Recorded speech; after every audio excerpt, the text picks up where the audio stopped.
manimbay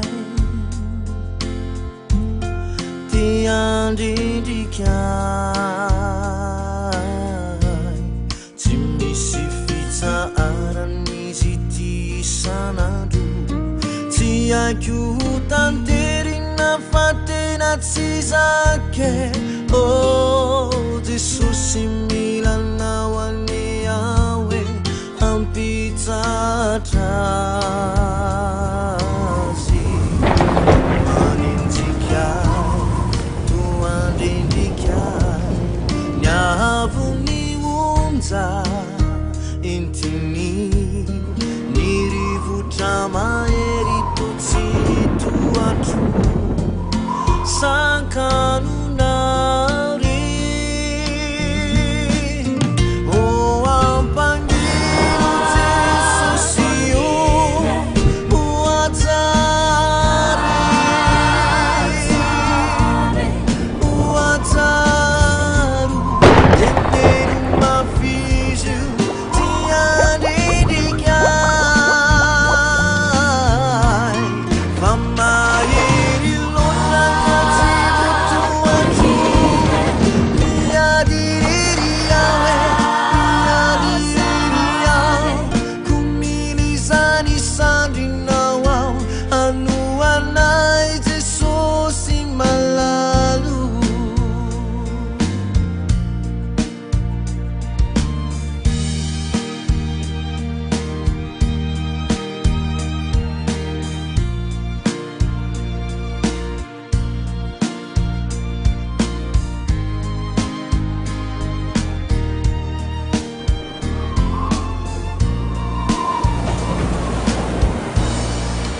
Lay sambo keliko efa mila ovaky voaveliny onja mahery mafaty tafiditry rano e idiranangano tsy misy mahitao tsy misy mijery faingana amonjay fisao miadirery Jesosy milanao ane aho e ampitsatra azy tororotandranao fa miandry anao ny teninao tompo no andrasako e mangina mitsahare de vitany adiko o ampangilo Jesosy o oajary oajaro teneno mafizio tiandrendrikay fa mahery lonaka tsivoto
Fantatra-tu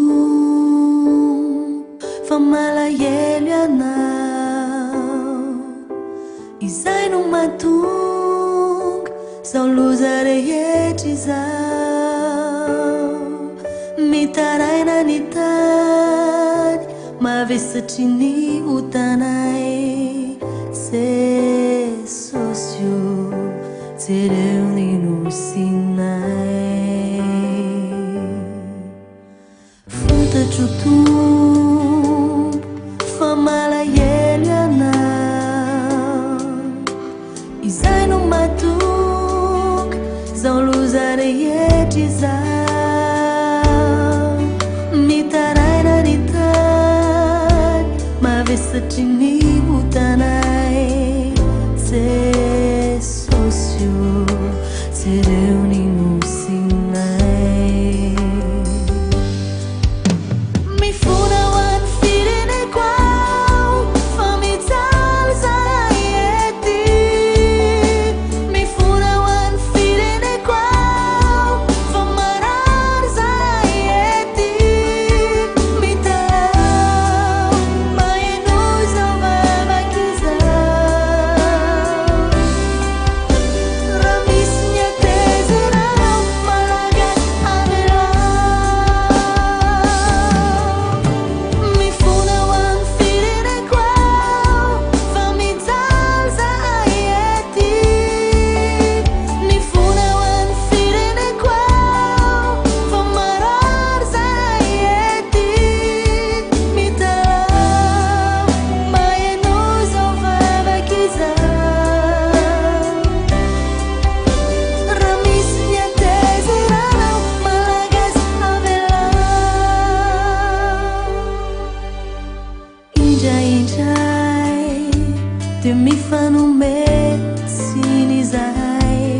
Simba mi famela Mau malagas itamba churai Cisânia neve No tue panaitária avinal Se sócio Malagas iremba yang chau Injai Temi fanumbe sinizai Simba mi famela Bau malaga si tamba churai Cisânia neve No tue panaitária avinal Se sócio Malaga siremba yang chau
anao amin'ny fotoana rehetra Jesosy.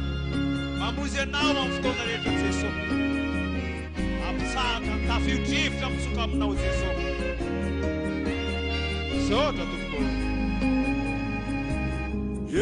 Manonjaka tsy tondrato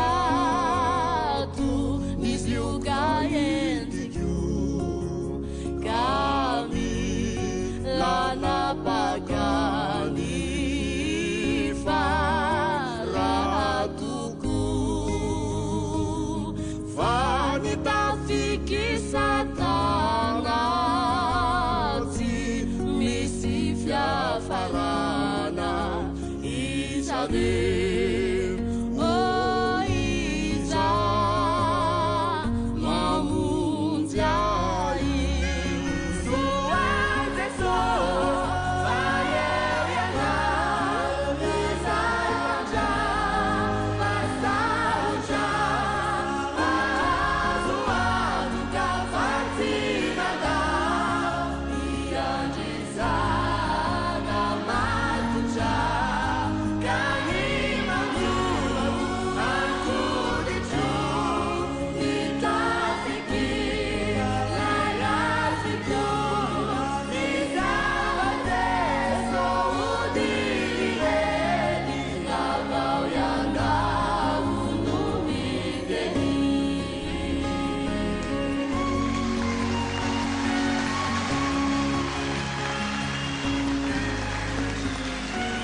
Andriamanitra miantso anao zahay fa tsy mendrika iantso ny anaranao koa nefa hoe anao hoe izay manantona tsy mba ho lavitsy Fantatra efa ratsy teo I masonao fa nininay natao Fantatra efa mafy Jesosy ny ainanao nefa zay dia zao olona nantsona niodiny indray nanamafy loha manao fanamina sy ny ainanao nanamafy fo Fantatra efa ratsy teo I masonao fa nininay natao Fantatra efa mafy Jesosy ny ainanao nefa zay dia zao olona nantsona niodiny indray nanamafy loha nanao fananina sy ny ainanao nanao fanamina sy ny ainanao nanamafy fo Fandroany ao ibebake mamindra fo amiko ny ratsy ataoko betsake raiso ny fiainako mangejay ny fabotao ny haiko rerake o meu faentrena miray no zanakatinao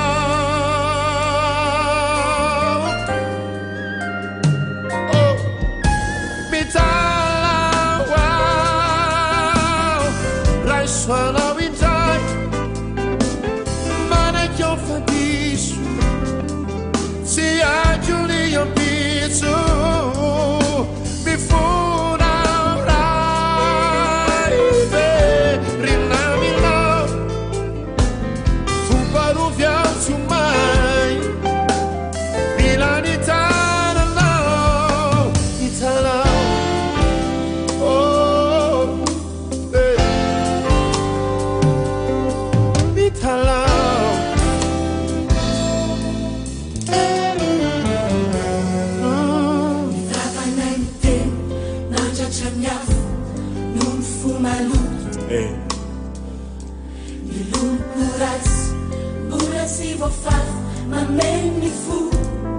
Nale antucha Ninale antucha Nilaisen tanana Smedka nao Jesus Nilaste mucha Sala sa Efa misana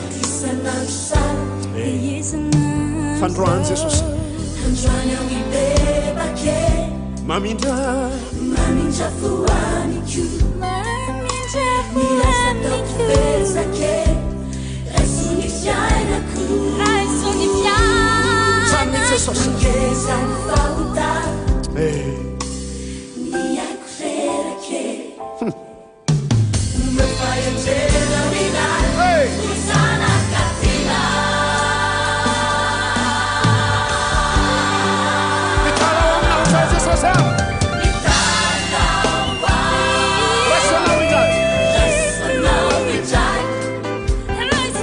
Manaky ao fadiso sy haiko ny ambitso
Italau, Lasciamo stare una notte sotto il fieno, dai.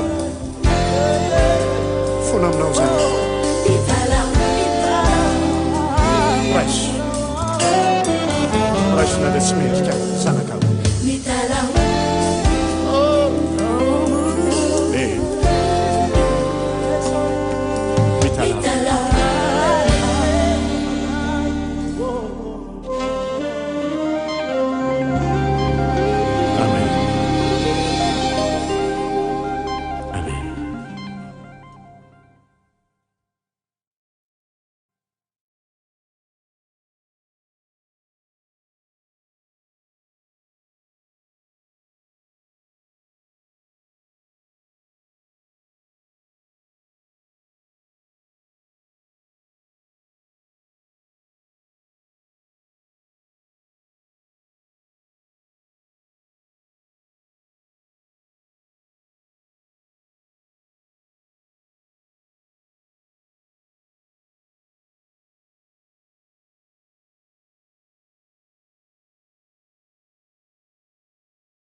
Ni fiainana zay niainako hatramizay,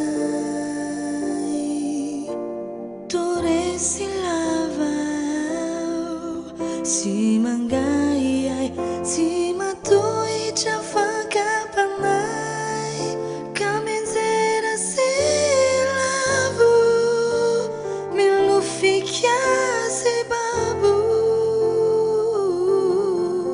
izany indrindra tompo no iatsoko anao, ananganay amizao. Ny fiainana zay niainako hatramizay, toresy lavao sy mangaiay, tsy matohitra fakapanay, kamenjera silavo milofika se babo, izany indrindra tompo no iatsoko anao, ananganay amizao. Atsangano atsangano atsangano fareraka tompo, atsangano fa sasatriny miantsera, kamila ny taranao ani ananganay.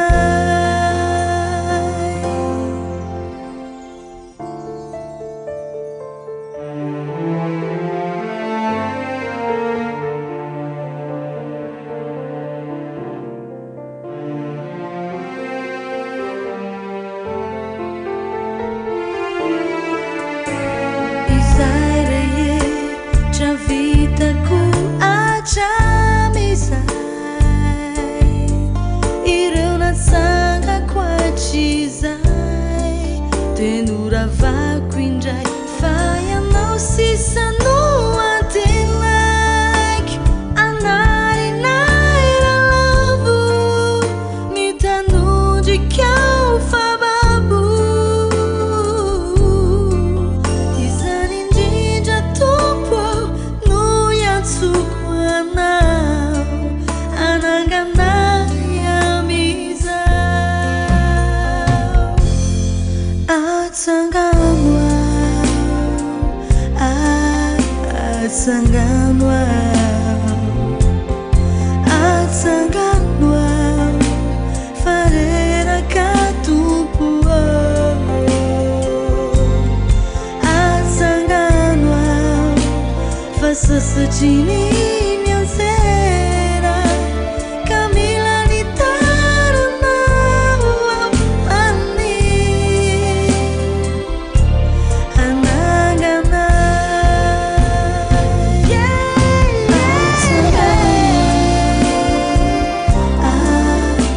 Atsangano atsangano atsangano fareraka tompo,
Andriamanitra miantso anao zahay fa nofa tsy mendrika iantso ny anaranao koa rehefa hoe anao hoe izay manantona tsy mba ho lavitra mihitsy. Fantatray fa ratsy teo i masonao fa nininay natao. Fantatray fa mafy Jesosy ny ainanao nefa zay dia zao. Olona nantsona niodiny indray nanamafy loha manao fanamina sy ny ainanao nanamafy fo. Fantatray fa ratsy teo i masonao fa nininay natao. Fantatray fa mafy Jesosy ny ainanao nefa zay dia zao. Olona nantsona niodiny indray nanamafy loha nanao fananina sy ny haino anao. nanao fanamina sy ny ainanao nanamafy fo. Fandroany ao i bebake mamindra fo amiko ny ratsy ataoko betsake raiso ny fiainako. Manchezai ni fabuta nieko rerake me fai intera virai usana cantina.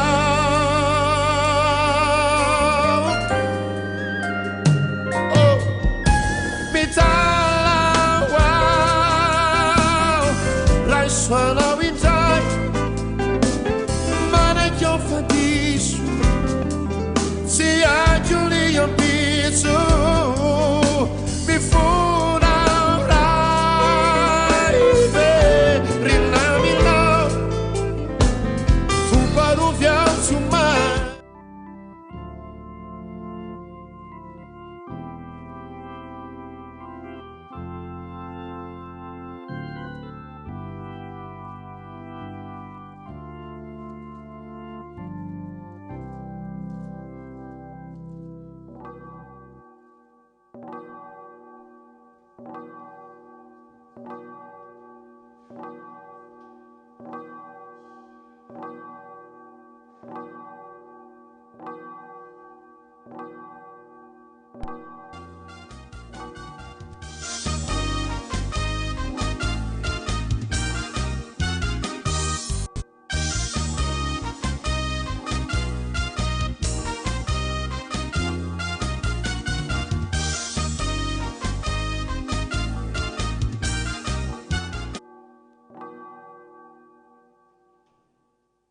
Dia faly mitsidika ny tokantranonao Jesosy amin'izao andro arivarivo izao.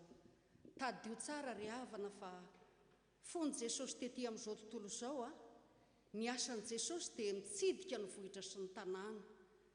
Ary rehefa mitsidika ny vohitra sy ny tanàna Jesosy dia mivimbina fiadanana ho an'ny isa-tokantrano. Dia ny tokantrano izay mampandroso azy.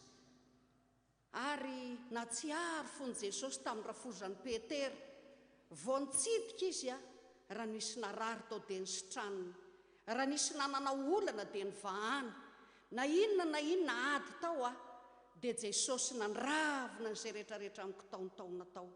Ary izay no nahatonga azy ny teny hoe izany fahazavan'izao tontolo izao izay rehetra manaraka dia tsy mandeha amin'ny maizina. Ndehantsika hanome voninahitra an'Andriamanitra. Voninahitra ny edy eo an'Andriamanitra irery ihany. Aleloia! Masina, masina, masina Jehova Tompo-maro, enky ny voninahiny tany rehetra. Amen. Dera an'Andriamanitra amin'ny salamitsika. Ny salamo 5:7, ny andininy voalohany dia ajantsika amin'ny andininy 5. Ny salamo 5:7, ny andininy voalohany dia ajantsika amin'ny andininy 5. Rehefa hitantsika ny teny dia vakitsika amin'ny anaran'i Jesosy. Anandratra anao ary Andriamanitro mpanjako sy ankalaza ny anaranao mandrakizay doria. Ankalazanao isan'andro aho sy idera ny anaranao mandrakizay doria. Lehibe Jehova ka tokony ho deraina indrindra ary sy takatra ny saina ny fahalehibiazany. Ny taranaka rehetra samy hidera ny asanao amin'izay mandimby azy sy anambara ny asanao lehibe. Laza ny voninahitry ny fiandriananao sy ny asanao mahagaga no saintsaintso. Amen. Irahantsika manao ny hira 220 ao amin'ny firanantsika. Firana 220 ny andininy voalohany sy ny andininy fahatelo ary ny andininy fahadimy farany.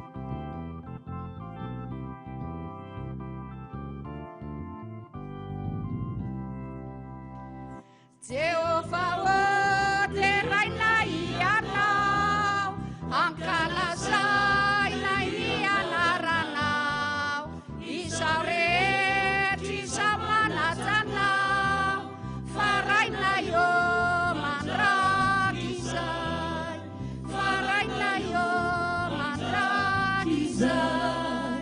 Jehovah teraina ianao, naini anaranao, izao rehetra izao manatsanao, farana io mandraky izay, farana io mandraky izay. Ry masina manerinerina, Jehovah be vity sy masina, izao rehetra izao misatranao, faraina io mandraky izay, faraina io mandraky izay. Jehovah teraina ianao, ankalazaina ny anaranao, izao rehetra izao manatsanao, faraina io mandraky izay, faraina io mandraky izay. Andriana nary masina, tanteraka ny fiandriananao, izao rehetra izao mitsakanao, faraina io mandraky izay, faraina io mandraky izay. Teraina ianao, ankalazaina ny anaranao, izao rehetra izao manatsanao, faraina io mandraky izay, faraina io mandraky izay. Iondrika hivavakitsika. Voninahitra ny teo anao Andriamanitra. Ianao le Andriamanitra mahery. Ianao le Andriamanitra tompony lanitra sy ny tany. Ianao le Andriamanitra ny andohanay, Andriamanitra mbola hiverenanay. Misaotra anao zay Jesosy, makasitraka anao sady manome voninahitra anao. Satria na tsy ary fony ianao tety amin'izao tontolo izao zay Jesosy. Ny atondianao tety Jesosy hitady sy hamonjy mivery ianao Jesosy.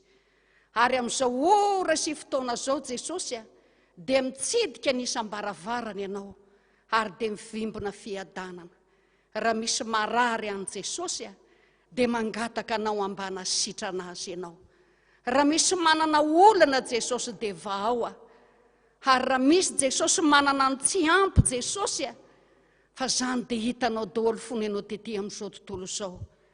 Ianao Jesosy no niteny fahazamanana reo, fa na dia ny voromanidina raha tsy mba mamafina mijinja. Zany ane Jesosy ny tena nampanahy ny mpianatra, fony izy niaraka taminao tety hoe inona no hoaninay, inona no tafianay. Ianao mihitsy no niteny na dia ny voromanidina azy. Maika mo Jesosy fa ny olombelona izay nivolavolainao tamin'ny tananao, na nahirana anao Jesosy. Ary nitenenanao hoe ny zanako sy ny asan'ny tanako, aoka fa ho adidiko ihany. Hadidinao ny isa-tokantrano Jesosy, hadidinao ny isam-batan'olona Jesosy. Misaotra betsaka Jesosy, misaotra betsaka. Efa tany amin'ny taona maro ela tany ane Jesosy, efa tazanao ty Madagasikara ty.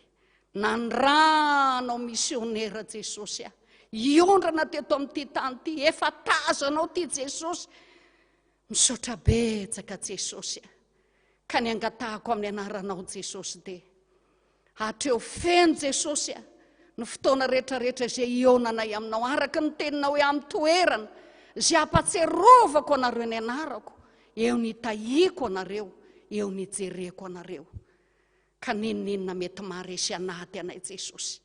Manangatanana eto anatrenao zay, de zokafy ny lanitra ho areondreo ny lohanao, ary amariny ny teninao hoe hijery anareo any amin'ny masoko hoe dia hanasoa anareo azy zay. Ka de misaotra indrindra Jesosy.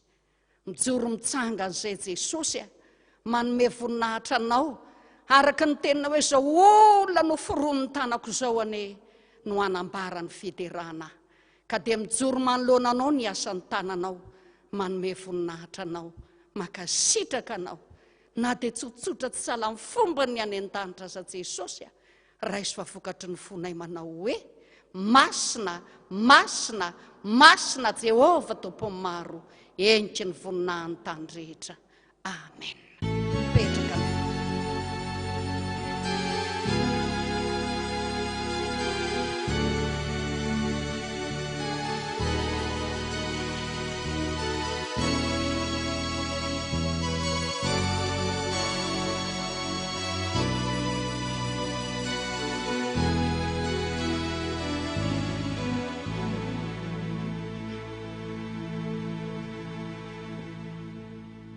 Alohan'ny andrenesantsika ny tenin'Andriamanitra dia anao hira anankiray tsika hoe ny teninao Andriamanitro zany ny fahavalon'ny fahafatesana.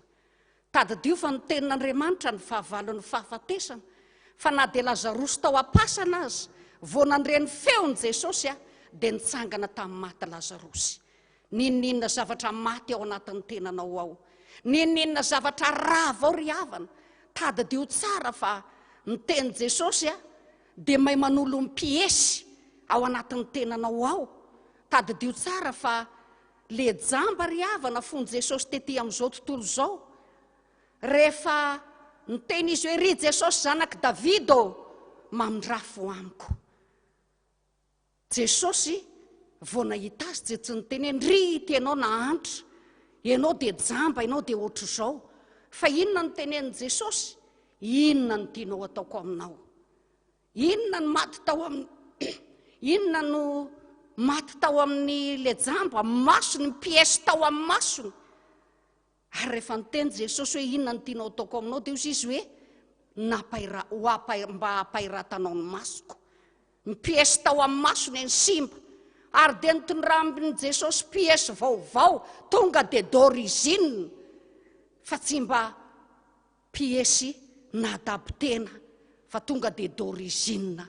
Izy le nahary tongotra matanana anao, ninona zavatra simba ao anatin'ny tenanao ao, de tadidio tsara fa Jesosy a manolo ny piesy rava rehetrarehetra. Maty Lazarosy de tadidio tsara fa nisy piesy rava tao anatin'ny Lazarosy tao, fa rehefa tonga Jesosy nahareny feo an' Jesosy, tonga de nisolo piesy vaovao daholy ny tao anatin'ny Lazarosy tao ary nitsangany Lazarosy. Zay ny anaovantsika nira hoe ny teninao Andriamanitro zay ihany ny fahavalon'ny fahafatesana, zay andininy anankiray zay ihany.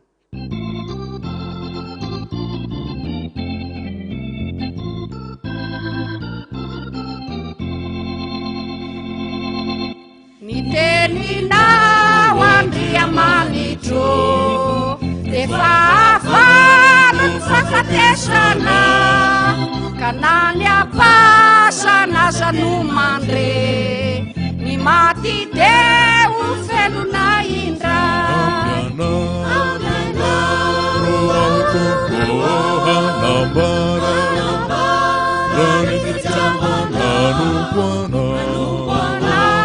Andriamanitro de sambatrora eo anilana.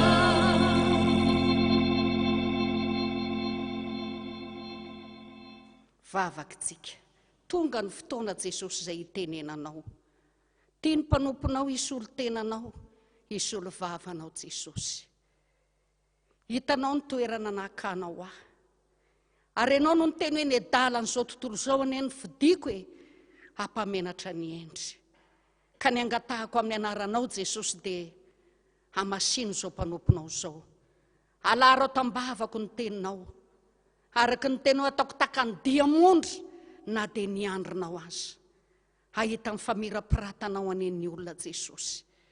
Ary indrindra Jesosy fa sokafo ny sainay mba halalana ny soratra masina, dia mitenena Jesosy fa vonona iainanao zahay. Amen. Tsika ry havana, raha nanaraka ny herinandro masina, raha nahita aloha tsika tamin'ny alahady dia Jesosy dia niakatra tambony-nahitra tao a Jerosalema. Raha niakatra tambony-nahitra tao a Jerosalema Jesosy dia ao amin'ny filazaon-tsara zay nisoratan'ny Lioka 9:20, dia tsy hijeryntsika satria fampitsahivana ihany fa ho jerevantsika ny 1:7 sy ny 2:7 ihany, hoe Jesosy ozy izy ary raha nanakaiky izy ka nahita ny tanàna dia nitomany azy. Ny olona manao hozana ho an'ny zanak Davida, fa Jesosy kosa raha nahita ny tanàna dia nanina natazana, tonga dia nitomany Jesosy. Nefa tamin'izany andro izany, raha araka ny tantaran'ny filazan'ny boky anankiray izay mivakiako dia izao, le tanànan Jerosalema dia taratin'le tanin'andro manelatrelatra, mamirapiratra, tena faran'izay raitra, zay ny fijery azy. Nefa Jesosy vao natazana n'le tanàna dia nitomany azy. Raha mba nahafantatra manko ianao ozy izy, ry Jerosalema, zay mamono mpaminany zay rako ao aminao, impiry any tambombanao, sahala ny fambany reny akoho ny zanany ao ambany elany, fa tsy mety ianao, fa indro avy aminao ny fahavalo, ka tsisy hiangana mihitsy ao aminao. Zany ry havana ny nanambara. Ary hitantsika tsara fa Jesosy dia mandinika tsara, ohatra mampatsiaro ny mpanoradalàna sy ny fariseo tamin'ny androny, zay hitantsika miakanjo fotsy lava madio tsara, kanefa ny ao anatiny ao dia inona? Ny ao anatiny ao izy dia rombaka, ohatra ny taola maty, ohatra ny fasana milalitra fotsy. Zay ny nanoaran'i Jesosy azy. Ary raha mahitsika ato amin'ny andininy, ato amin'ny filazaon-tsara ny Lioka 9:7 amin'ny andininy 5:20 eto, dia hitantsika tsara, ary niditra tao akanjan'ny tempolo Jesosy, dia nanroaka izay nivarotra, izay ny trano kosa dia atao hoe tranon'Andriamanitra, nareo azo manao zoify ireny jiolahy, zay loha tsy mba sahala ny fijerin'olombelona, ny fijerin'Andriamanitra. Ny olombelona dia mijery zavatra ivelany, mamirapiratra. Ny olona rehetrarehetra nanao hosana nijery an'i Jerosalema mamirapiratra, fa Jesosy dia nitazana dia nitomany, satria ao anatiny ao dia feno fanakalozam-bola, zoify ireny jiolahy. Ohatra ny tehiteny izy io itenanareo io ane ka tempolin'Andriamanitra, ohatra ny zoify ireny jiolahy ao anatintsika ao. Ao daholo ny fiatsaram-belatsihy rehetrarehetra, ao anatintsika ao daholo ny fiatsaram-belatsihy, ny fanenjena, ny loto-po rehetrarehetra. Ary zay ny mampitomany an'i Jesosy tamin'izany namanginy an'i Jerosalema zany. Ary dia raha mahita zavatra anankiray indray tsika, dia ny amin'inona indray vao omaly tsika miaraka ny sakafo tamin'i Jesosy, zay sakafo name endrika vaovao, sakafo name endrika vaovao. Inona no name endrika vaovao azy? Tsy mba sahala amin'le sakafo zay nohan'ny zanak'Israely tany anefitra, voky ny ikika, fa nanadino, nomononmonina ihany. Fa araka ny filazany ny boky dia zao ihany, io sakafo zay namatsina tsika io, namatsina amin'ny mpianatra io dia sakafo panahy, sakafo niain'ny fanahintsika io, vatsy ny fanahintsika io, hitondrahainao atsika io. Tadidio tsara fa na dia jodasy azane, matoa jodasy teo amin'ny fanasana, io fanasana omena le aina amin'ny fanahy, sitra ny aim-bambebaka jodasy, sitrany mba ahiratra ny masony Jodasy ka hibebaka izy. Tadidio tsara fa na de Petera koa zange nanoty Petera nge ka ary zay nahatonga an Jesosy ny teny satria efa taratra Jesosy ny zavatra ho avy. Or Petera, ino Satana ikorokanao sahala ny fikoroka vary. Tadidio sa hivavaka ho anao mba tsy ho levina ny finoanao. Ary zay ny mahafinaritra antsika olombofidin'Andriamanitra, mpanaradian'Andriamanitra dia ny kristianina. Na dia kororoan'ny Satana sahala ny fikoroka vary azy, dia Jesosy mivavaka ho antsika mba tsy ho levina ny finoantsika. Fa i Jodasy nanao inona? Hitantsika fa le sakafo zay nohaniny iny dia sakafo mampahiratra iny.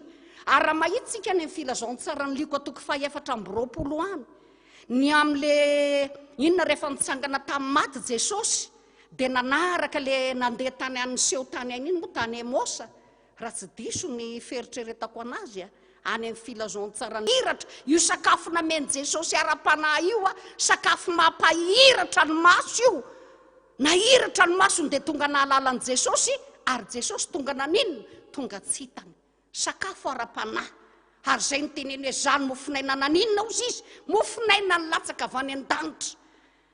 Zay mihinana ny nofoky sy misotro ny rako, manana fiainana mandrakizay. Fa tsy le sakafo sahala amin'ny nohan'ny zanak'Israely io ka nampanota azy nampimonomonina azy. Fa sakafo ny fanahy mamehaina ry havana. Zay ny sakafo no antsika omaly.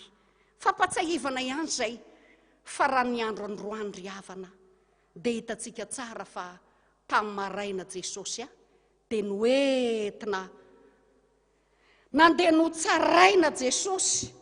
Notsaraina Jesosy, andeha notsarainy Pilato Jesosy. Hitantsika tsara fa raha andeha ho tsaraina Jesosy dia ny tena zava-doza dia ny zava-doza indrindra dia ity ny fahalalan'ny Pilato fa marina Jesosy. Fialonana no hitondrany olona azy andeha atao inona? Andeha omboana amin'ny hazo fijaliana. Fialonana, ratsy aneny fialonana. Ary zay ny tena zavatra ratsy zay hitantsika tsara nge zany ao amin'ny filazaontsara no soratany filazaontsara to ihany le izy hoe jerevantsika nge Jesosy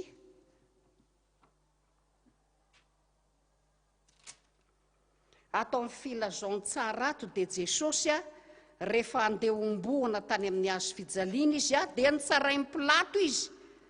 Ary fantatro Pilato tsara ozy izy fa ozy izy hoe mba tianareo ve no atao amin'ny filazaontsara no soratany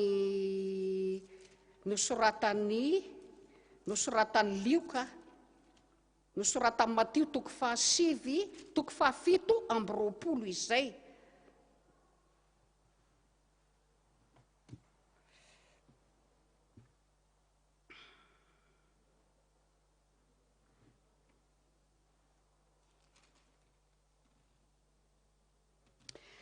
Toko 7:20 filazaontsara no soratany Matio 7:20 dia ny andininy 7:20 nge amin'ny anaran'i Jesosy fa fatany fa fialonana no nanoloran'ireo azy. Satria isaky ny anina izy dia manolotra olona zany omboana amin'ny hazo fijaliana amin'ny andro Pasika. Dia zao ny teny izy hoe nataony hoe ary tamin'izany ozy dia nisy tamin'izany dia ary tamin'ny koa noho ny tafangona teo ny olona dia hoy Pilato taminy, iza moa no tianareo alefa ho anareo, Barnabasy sa Jesosy izay atao hoe Kristy? Fa fatany fa fialonana no nanoloran'ireo azy. Fatany tsara fa fialonana no anoloran'ireo an Jesosy. Ary zay ny tena fahotana lehibe hoe ianao mahalala marina noho ny amin'ny tombontsoa amin'ny Pilato, noho ny amin'ny vola miditra amin'ny manokana, noho ny amin'ny voninahiny. dia izay nanolorany an Jesosy Kristy, ary izany no tena fahotana goavana ry havana. Any amin'ny Isaia any dia misy tenin'Andriamanitra milaza tsara hoe lozany izay milazany tsara ho ratsy ary ny ratsy ho tsara. Zay no nanolorana an Jesosy. Ary hitantsika tsara fa Jesosy nomboana teo amin'ny hazo fijaliana. Nomboana ary izy ny lanjany ny hazo fijaliana iny raha araka ny tantara dia sao efa rotodrotika ny kapoka izy, efa rotodrotika izy, fa noterena izy ilanja n'ilay hazo fijaliana, ary zay ny antony tsy nahazakana n'ilay hazo fijaliana. Dia hitantsika ny tantara fa izy moa no nilanja azy, le kireniana anankiray izay avy any an-tsaha. Ny tantara n'olona nilanja ny hazo fijaliana Jesosy io dia avy nanao saraka tsaha izy. Rehefa avy nanao saraka tsaha izy dia tsy nahita karama. Misy boky mitantara an'izay mihitsy hoe tsy nahita karama zany izy. Rehefa tsy nahita karama izy dia natahotra be izy fa mivadiny tena masika. Dia natahotra izy dia izay nahatonga azy, nahatonga le miaramila tonga dia nanaitra. Satria izy zany avy nikarama tsy nahita zay zavatra mitranga dia ahoany ty dia tonga dia izy nanana dia vao hitany dia tonga dia enao lanjao ny hazo fijaliana. Dia rehefa nilanjai ny hazo fijaliana dia nisy raha moka le hazo fijaliana, efa nisy ny raha an Jesosy. Dia rehefa avy eo amin'izay natahotra be ony izy nandeno dia maty mivady koa zao fa tsy nahita vola, tsy nahita karama. Fa le feno rany akanjony dia nahita azy le vadiny dia ndray fa naninona ianao dia tonga dia nanamiana ny voziny dia nifondrany raha. Fa lasa tsara fa na tsy isotry zany, lasa tsara fa na zay ny tantaran'iny le kirenianina iny. Fa Jesosy teo amin'ny hazo fijaliana, ny esoeso zay nanjo azy, eny daholo n'le olona rehetrarehetra, izy zany le milofoka eo amin'ny hazo fijaliana eo. Dia le olona maneso anazy hoe ianao namonjy ny hafa, ianao ny tenanao tsy hainao vonjena. Latsalatsa tsy isotran'izany dia nyrenesin Jesosy fotsiny. Ary Jesosy aza dia atreo amin'ny hazo fijaliana dia tadadio atao ame tsara velatsy sakoa zay, mbola aiza koa ny anjoany io e. Zany angely atao ame tsara velatsy. Jesosy tsy mba ne tsara velatsy raha mivavaka ho amin'ny fahavalony, fa tamin'ny fony mihitsy no nivavahany hoe ray eo avelao ny elony fa maninona ozy izy tsy fantan'izay ataony. Zany angely mipantiny Jesosy hananatsika amin'izao andro zao. Zany ny tiany Jesosy ho hananatsika, zany manana fo madio zany. Tadadio ry havana fa Jesosy tsy mba azontsika hiatsarana velatsy, fa ny olombelona no azontsika hiatsarana velatsy. Fa Andriamanitra dia mandinika ny vosony fo io Andriamanitra io. Ary zay no nahatonga ny tenin'Andriamanitra ny teny tsara. Raha mahitsika any amin'ny tantara faharoa toko fahafito ny 7:40 any. Raha ny oloko izay natsotro amin'ny anarako no avy hitady ny tavako hanetry tena, hitady ny tavako miala amin'le ratsy fanaony, dia hiratra ny masoko. Tadadio tsara ry havana fa ny tena mampahiratra ny mason'Andriamanitra tsisy afa-tsy ny felantsika amin'ny ratsy fanaontsika. Ny ratsy fanaontsika na mivavaka renentsika lambolambontsika eo ihany le ratsy fatao e. Ny ratsy fanao ao ihany le olon'Andriamanitra mihitsy eny ny tena tazan'Andriamanitra e. Rehefa vita ny tempolo dia mivavaka Solomona namaly Andriamanitra, ary ny tena tazan'Andriamanitra taza amin'ny mason'Andriamanitra. Fa le olona natsoin'Andriamanitra tamin'ny anarany tsy mbola niala tamin'ny ratsy fanao. Indrindra fa eto amin'ity Madagasikara ity ry havana, betsaka ny mpivavaka mankany amin'ny mpanandro sy mpisikity, efa voalaza ny Deutéronomie toko fa 12 manomboka amin'ny 10:10. Aoka tsisy ao aminao zay ampandeha ny zanany lahy ny zanany vavy andeha anatina mpanandro mpisikity, mpanana ody, milaza azy ho masom-bava tsy nirin-javatra mpanontany amin'ny maty. Eloka eo anatren'Andriamanitra no manao an'izany. Betsaka ny kristianina mbola mandeha amin'ny mpanandro sy mpisikity, mampalahelo an'Andriamanitra ny fampotsampy. Eto amin'ity tany razantsika ity ny fampotsampy tena mampalahelo an'Andriamanitra ry havana. ary na dia mipivavaka raha tsy tena miala amin'le ratsy fanao fa mbola manboly ty raha mifahafantarako anazy aloha ifonako ty fitahirizam-boly ty fa lasa ty voly Jodasy ary ny sainy efa tsy madio tsony ary zay natonga an'izay Jesosy mahatra ny eto aminareo foana fa za tsy ho eto aminareo avelao io hanamboarany aomboana fiatsaram-belatsihy tsy tena manompo amin'ny fo manompo amin'ny fitiavam-boly fa Jesosy ry havana dia oka ho fantatritsika tsara fa Jesosy no niteny raha manana fo mahitsika amin'ny famponan'Andriamanitra Andriamanitra ne dia zao Andriamanitra dia zao tsy miasa jambarafosana ny mpanompon'Andriamanitra rehefa tena miasa amin'ny fo fa matoa Andriamanitra tsy mamaly anao raha hitantsika any amin'ny Ezekiel toko 7:20 any any amin'ny andininy manomboka any amin'ny andininy 9 any amin'izay 20 any rehefa nandeha ny miaramila Nebokadnezara nandeha nanafika amin'ny Babilôna dia ozy ny tenin'Andriamanitra hoe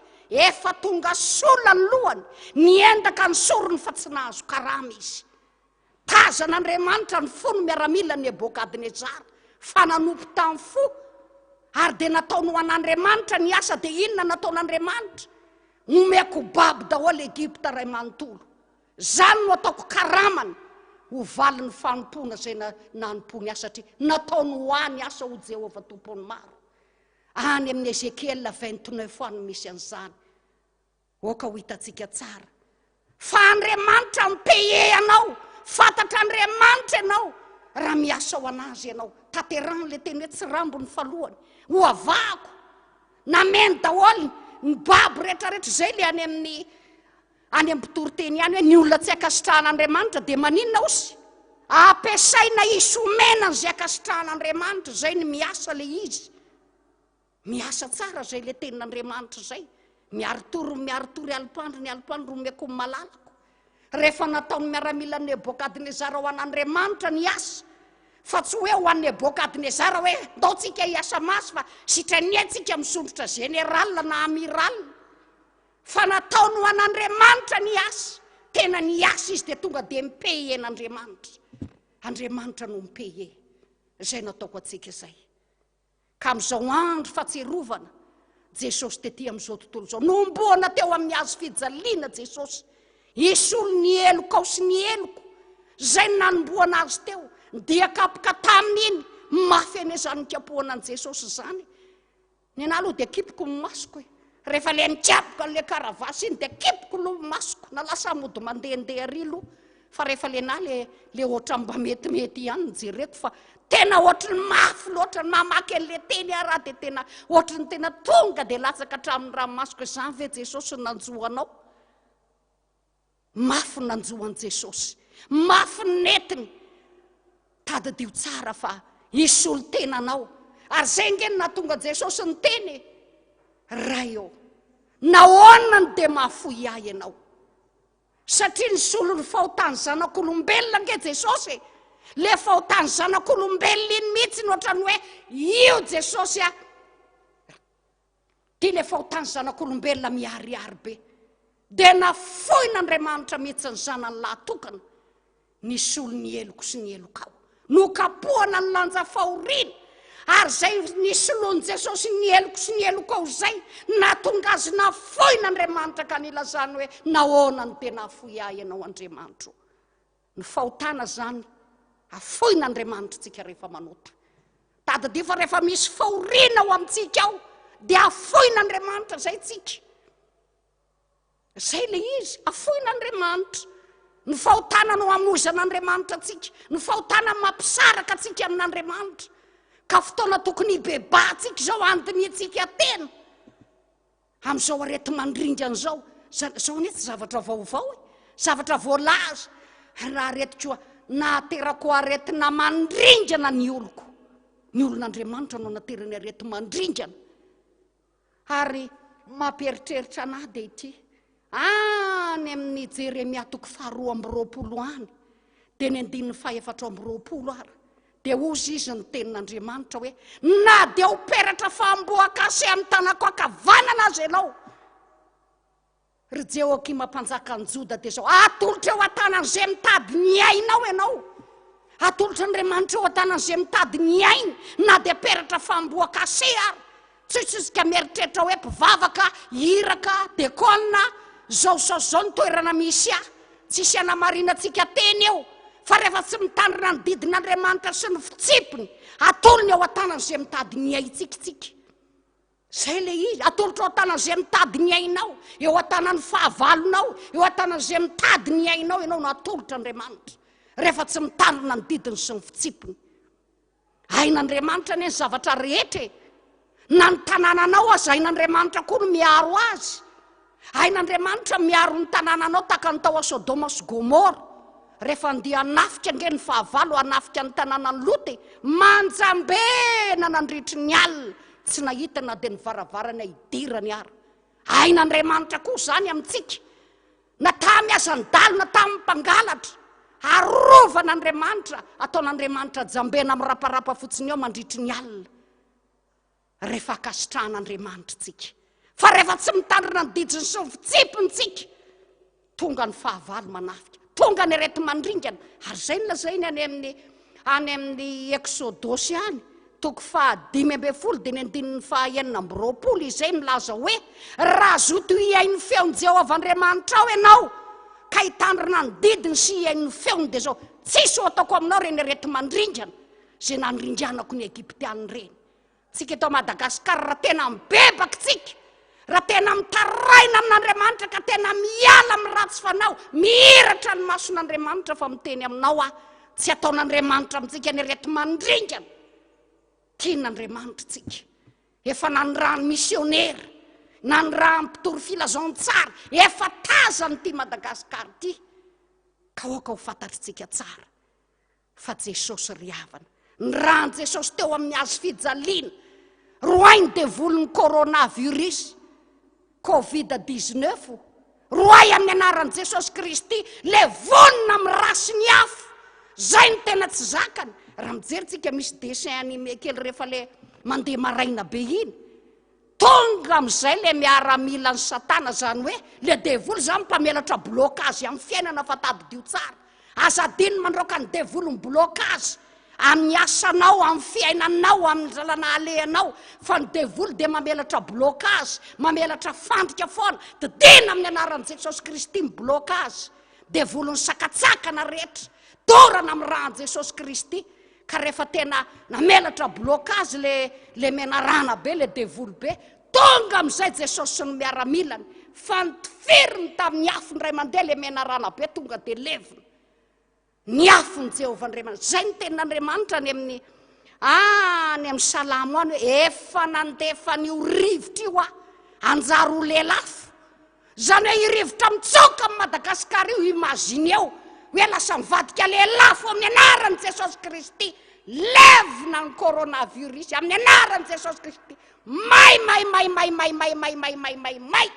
to levina amin'ny rasiny afony Jesosy Kristy paretaka ry havana tadidio tsara fa Jesosy no niteny any amin'ny filazantsara ny liko toko 10 efa nomeko fahefana ianao anitsaka amianarana sy maindroko andresy ny hery rehetra nanany fahavalo tsisy mampaninina anao zany dia voalaza ao amin'ilay baiboly conclusion amin'ny fampianarana eo hoe na dia ny hery faran'izay mampidodoza azy ny anaran'i Jesosy Kristy zanak'Andriamanitra velona sy mahery avy any Nazareta zay ihany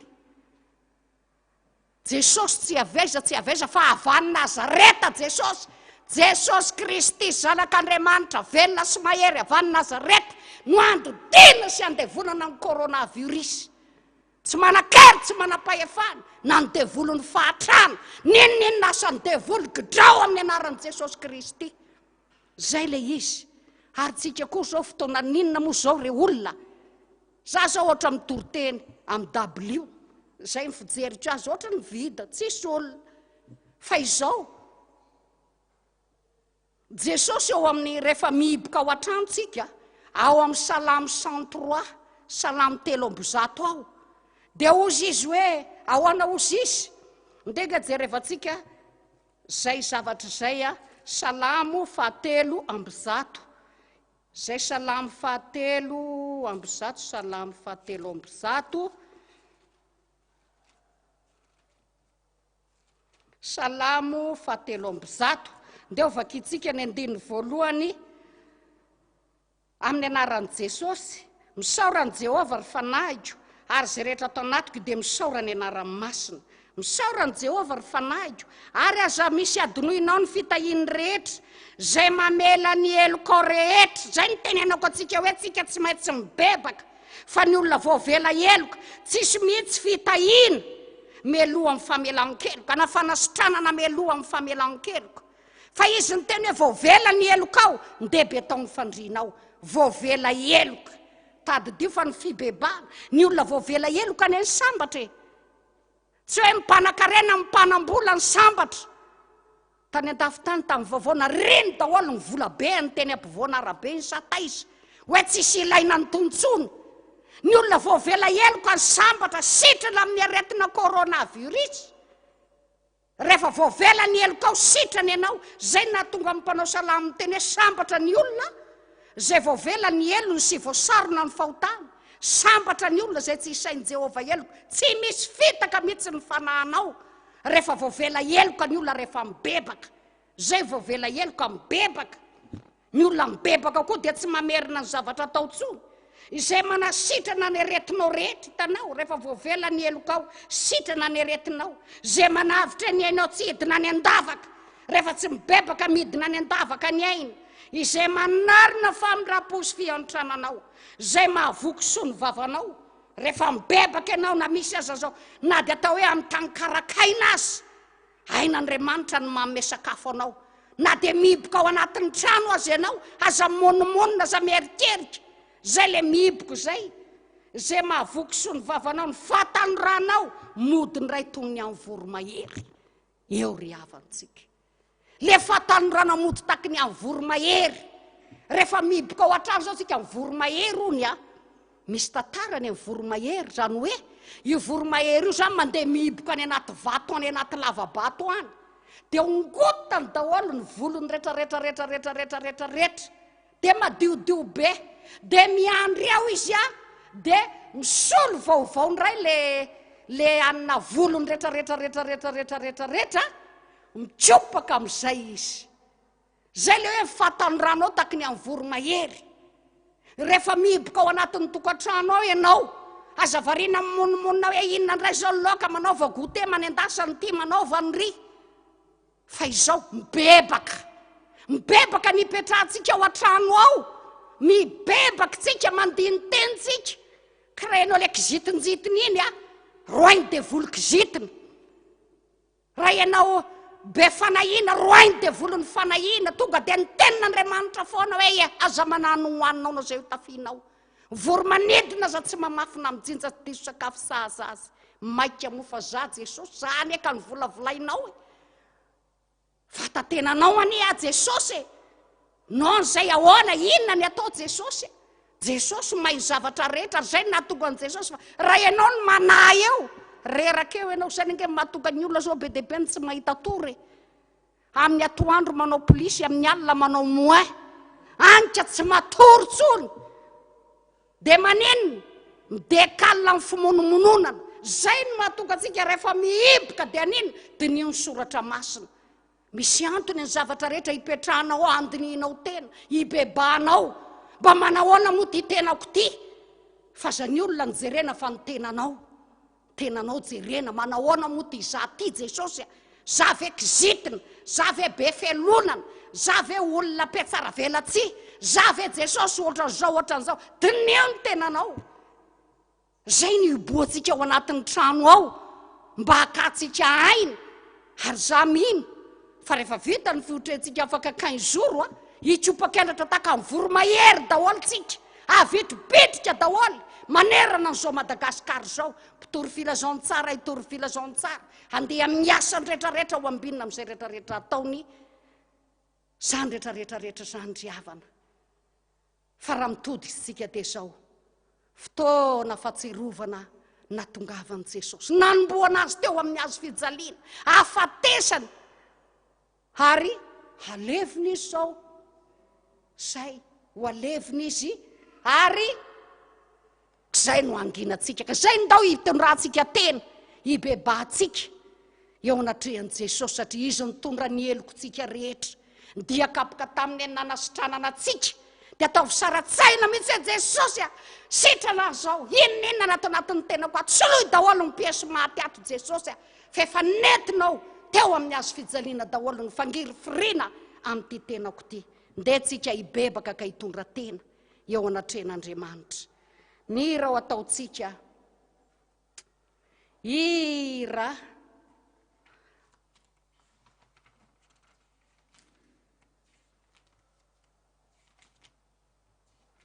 Jesosy teo a Calvary 96 na 70 izay ilay avona teo Calvary no tany namononan Jesosy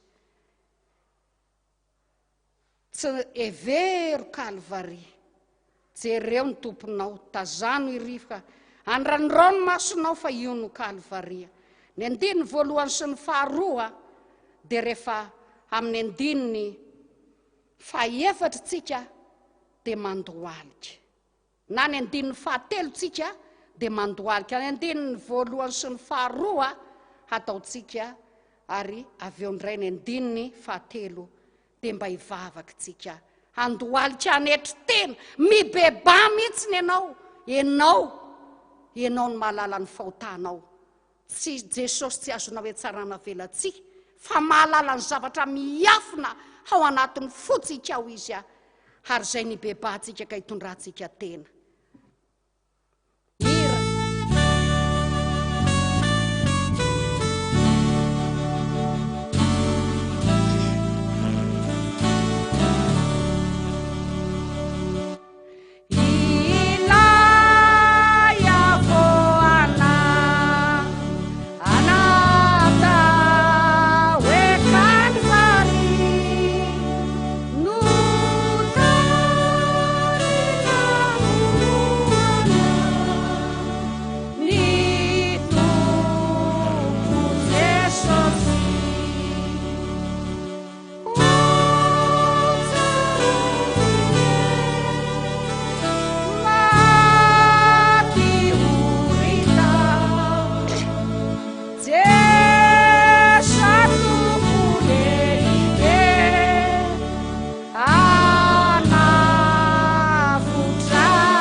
hivavakitsika Jesosy eo raha mandohalika manoloananao zay tsy manana na inona mihitsy zay entina hifandahatra aminao fa ny fahotanay dia tahaka ny jaky Jesosy eo famindrapony angatahako aminao mamindrafo aminay Jesosy avelaony elokay fa ianao mihitsy ara no ny teny hoe vao miposaka amin'ny masoandro ka mandra-piletiny zay rehetrarehetra mipolotra vao anatin'ny fona ao dia ratsy hita ny masonao zany. Vao miposaka ny masonay dia inona no hoanina, inona no tafiana. Tsisy hafa ny zanak'Israely dia monomonina. Ao daholo ny fialonana, ao ny fahakalana, ao ny fiatsaram-belatsia. Hita ny masonao zany. Fefam-pendaniana aza Jesosy. Ianao anie Jesosy nanafatrafatra tetỳ amin'izao tontolo izao hoe didy vaovao no omeko anareo dia mba hifankatiavanareo. Tsy mba mahay mifankatia zay Jesosy. Fona aminao zay Andriamanitro. Mamindrafo aminay Jesosy havelao ny elokay. Ianao anie Jesosy efa tetỳ amin'izao tontolo izao hoe ary ianao no nilaza fa misy fahoriana ety. Ka zay zao dia tsy mahazaka fahoriana Jesosy fa rehefa ory zay dia monomonina Jesosy, tabataba zay Jesosy. Eny Jesosy fa nefa nataonao zany zava-mahagaga teo amin'ny fiainanay. Inona moa Jesosy ny zava-mahagaga tsy efa nataonao teo amin'ny fiainanay? Hadino daholo reny rehetrarehetra reny rehefa misy zavatra sarotra Jesosy. Ary zay nahatonga anao ny teny ao amin'ny Salamy 5:1 hoe saintsaina ny fahagagana rehetra nataoko. Asianao misaintsaina ny fahagagana nataonao teo amin'ny fiainanay zahay. Mba hahatonga anay hanam-pinoana Jesosy fa rehefa tonga anie Jesosy ny ady sarotra dia tena mitongilana na dia ny finoanay ara Jesosy. Tena metsara velatsia aminao zay raha milaza fa tsy mitongilana ny finoanay. Tena resy anady ary zay. Ary ianao mihitsy no ny teny na dia resy anady azy ianareo. Ka manangatanana, mihaiky ny fahadisoanareo sy ny fahotanareo. Dia ahirotro ny masoko hoe ny fahotanay anie Jesosy zany ny tena maharesy anady anay. Ny fahotanay fa rehefa manangatana zay. Ary zay nataonao tamin'ny Solomona rehefa vita ny tempoly. Hanamasina ny tempoly Solomona dia ianao no ny teny hoe nataizataiza ny naharesy anady anareo.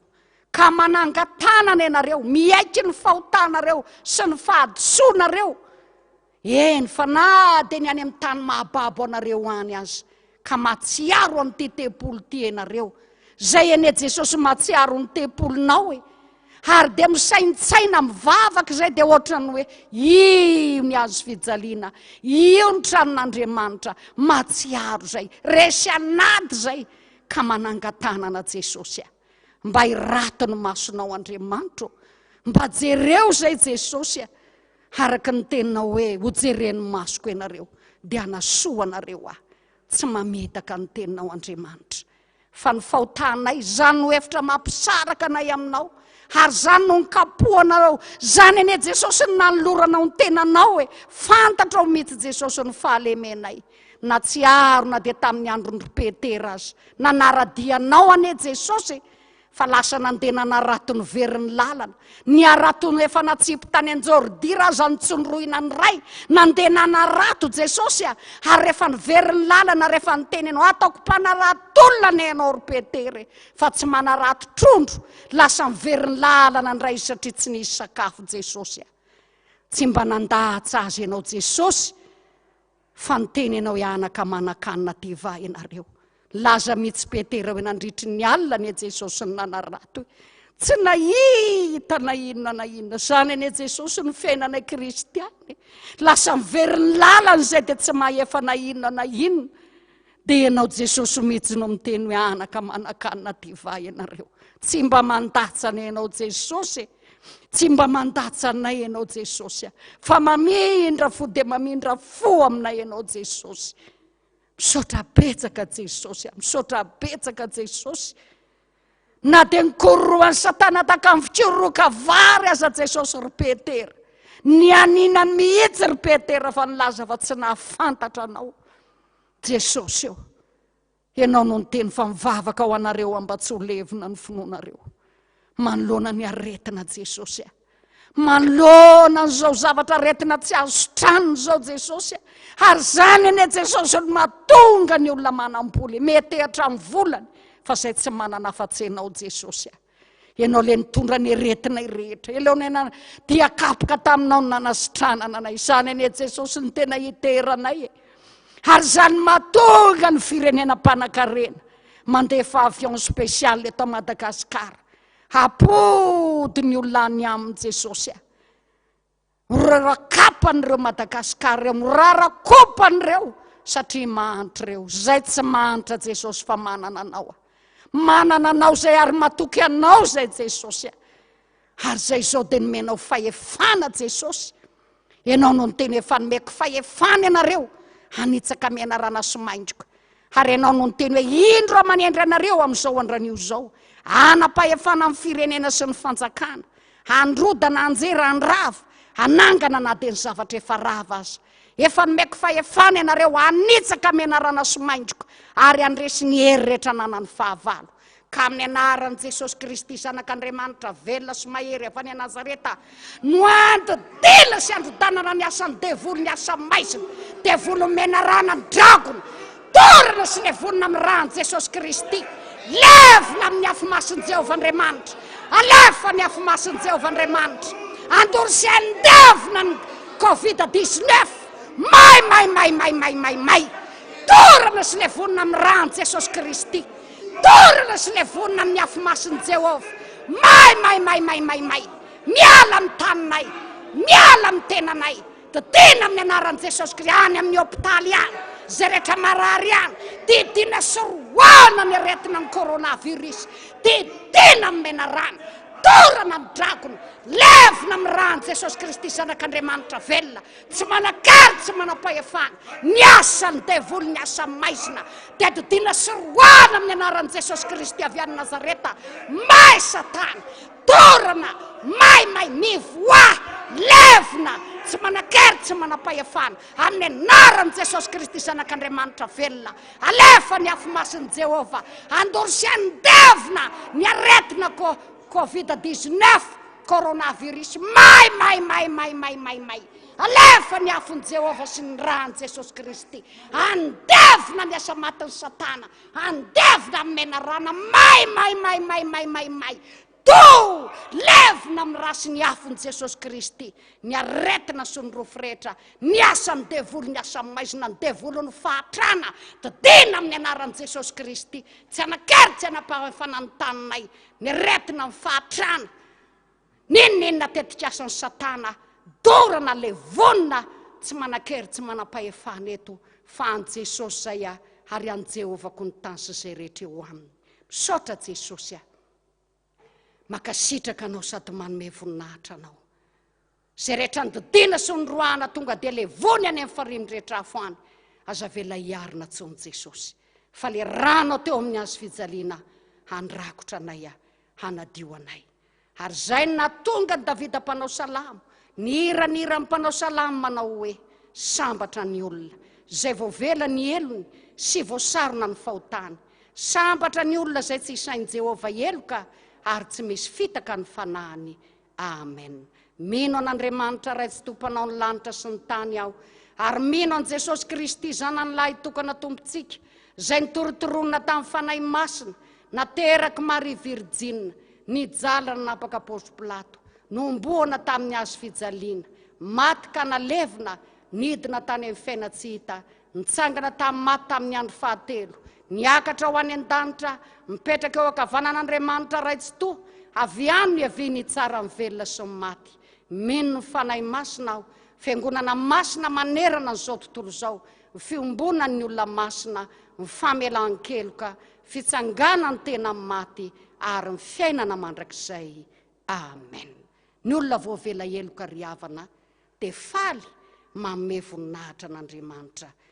Ary rehefa voavela ny eloka, dia misokatra ny lanitra, ary rehefa misokatra ny lanitra, dia Andriamanitra manamarina ny teny hoe, hojereny masoko anenareo hoe, dia anasoanareo azay. Vory ny varavaran'ny lanitra, teo anatrehan'ny tompo, andininy anankiray ihany.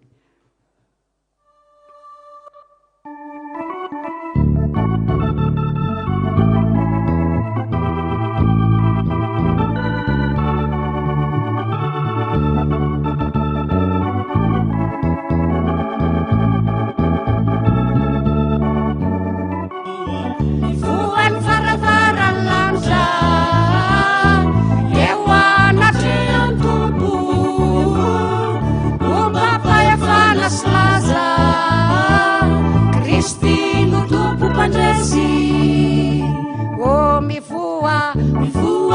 varavaran lanitra eo anatrehan tompo ompampaefana sy laza Kristy no tompo mpandresy.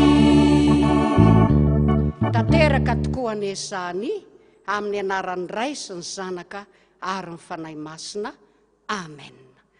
Zao ary tsika dia tonga amin'ny fotoana Jesosy ry havana.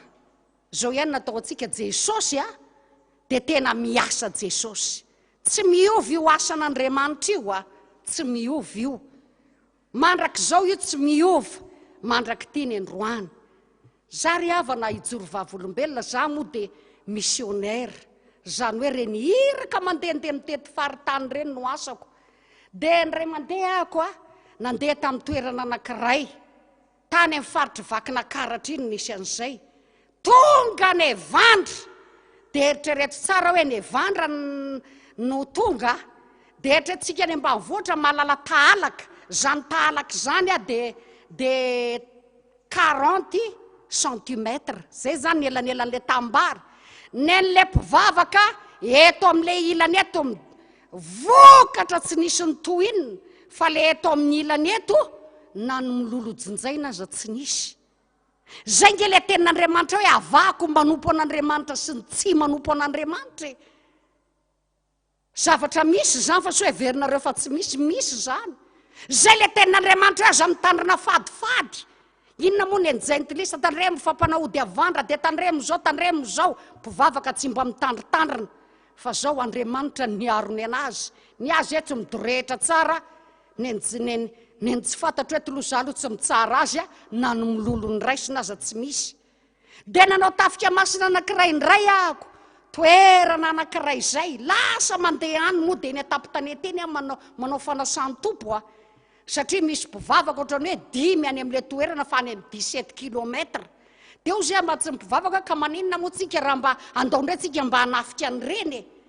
Tam daholo mpivavaka avy any amin'ny 17 kilometra avy any amin'ny ville andeha ho any ambanivohitra. Fa zany tonga taloha teo amin'ilay toerana.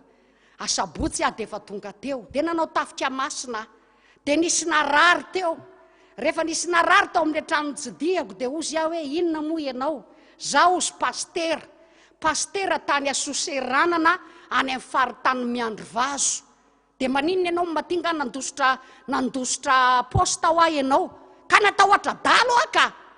Dia ozy matsy azy, nga ianao tsy mino an Jesosy, nga heverinao fa nga tsy rohanao amin'ny anaran'i Jesosy Kristy ny mpangalatra ny jolamy mpandroba dorana amin'ny rahan'i Jesosy Kristy reny dia miala fa nga ianao tsy manana ny fahefanany menanao. Dia ozy izy matsy nandeha ozy izy fa tena tsy zakako tsony fa matahotra dalo Ianao zany tsy nahita zava-mahagaga mihitsy tamin'ny fiainanao hatramin'ny namponao an'Andriamanitra. Ao sy nahita, inona ny hitanao? Niaraka tamina mopera anankiray aho izy mopera vazaha. Andeha aho izy dia nisy mopera vazaha nitondra 4x4 dia nandeha zany zareo any amin'ny faritany Miandrivazo any ambanivohitra be any dia nijanona nanasa tanana izay ozy izy. Tsy hoe zahay fa le mopera nijanona nanasa tanana. Reo amin'izay le dalo 420 lafa tonga. Dia sasany mitondra sabatra basy mborona antsy lava. Dia ery amin'le avoavy ery ka ho somary eo andohasa zany izy manasa tanana le mopera. Ary za mino fa niafy natao anaty tomobile izy. Satria zao zany nataon'le dalo hoe ahoana io? Dia hoe mopera io. Izy samy dalo no miresaka. Dia hoe anna lasa amin'izay nanatona. Ahoana le teo vazaha be io dia hoe mopera io. Dia lasa amin'izay izy nanatona teo. Ahoana mopera? Ahoana zay zanako ozy mopera. Dia nitana mopera ihany ny sasany. Ary maninona ianao no amin'ny lalan'ny ratsy be no mitondra tomobile fa tsy mitaingina moto? Dia hono ozy mopera hoe kasara mandeha mitaingina moto dia mirifatra fotsiny fa zaho mba mitondra tomobile dia afaka mba manana dia mba mitorofila zao ny tsara fa be koa ange ny dalo itoriana teny. Dia teo hono izy dia ka maninona ianao mandeha rery? Dia zao hono nataon'ny mopera tsy rery ka. Ianao rery no entiko zay ny tenenako hoe niafy natao anaty tomobile zany le pastera. Satria mopera maninona ka ianao rery io? Tsy rery fa eto akaikiko eto Jesoa. Refatra nandositra nalavaka idiran'le dalo zao ny tsy hitantsony. Vao ny teny Jesoa le môpera zavy eo any zava-mahagaga hitanao dia mbola tsy naharesy lahatra anao ihany dia vita teo iny loha dia raha fotsibe ndray eo amin'ny 9 taona eo ho no arabebe inona ho any zava-mahagaga mba hitanao teo amin'ny fiainanao zaho sy izy dia mpitoto vary ny rakoto zandry tany Farimena tamin'ny andron'ny fahatanorako dia zao tamin'ny andro rehefa mitoto vary ozy izy dia hitantsika tsara le rehefa isa-taona moa dia be vahoaka be dia vary zany eo vary tamin'ny gony ozy dia nalaina le vary dia efa ho tapitra zany le vary ao anaty gony tontona dia miverina dia feno ndray le vary amin'ny gona lasa ndray maka dia miverina ndray dia feno ndray le vary amin'ny gona mandra-pahavizaka efa tena ampy ny olona rehetrarehetra teo amin'ny toby foana le gona zay ny zava-mahagaga hitako ozy izy zay no ny teneniny rabebe ka hitantsika amin'izany fa Jesosy dia manao zava-mahagaga eo amin'ny fiainantsika Jesosy tsy tamin'ny 2000 taona lasa ihany fa mandraky tiany androany manao zava-mahagaga Andriamanitra fa itsika ny tsy miatso azy matoa izy tsy manao zava-mahagaga tsika neny tsy miatso hoe ny saitsika no ampiasaitsika raha vao misy zavatra marary dia inona marary kansera angambizany ho faty ara-pitso ravaka pitso fa zao Jesosy no teny atsoy dia maninona ozy ho valiko ianao ka zay fijoroana vavolombelona zay satria betsaka ny olona sitrana amin'ny SMS dia mangataka an'izay olona zay mba hijoro vavolombelona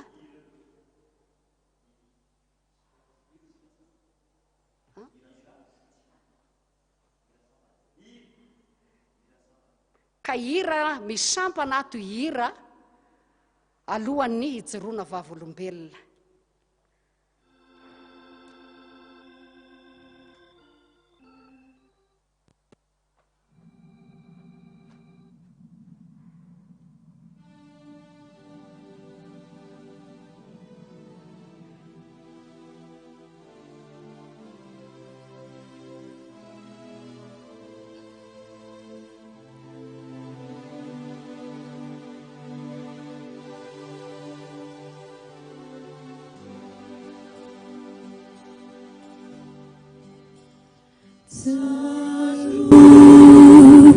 com Jesus e lá Calvário Isa Nyare Tana